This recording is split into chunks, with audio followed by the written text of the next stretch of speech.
Ito kabayan, oh, Nissan tayo kabayan. Matinding Nissan to, Nissan Ariya 2024 model. Oh. Ito, bago to siya kabayan. Bakit bago yan?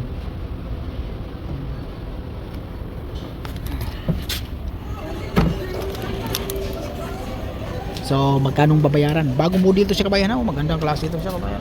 Oh. Electric to siya kabayan. Ipakita ko sa inyo kung magkano.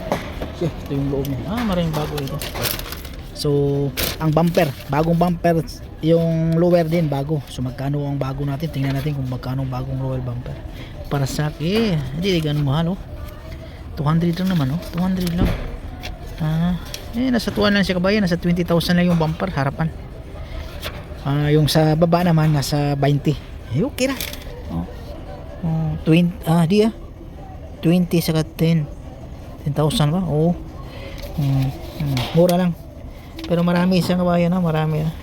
Magkano lahat yung binabayaran? Long lang, likod lang, palitay bumper. So nasa 4,000 kasama na yung mga pisa na bago. 4,000, so nasa mga 200, 100 mahigit. Mga kulang-kulang 200 po. Ito mahal yapon.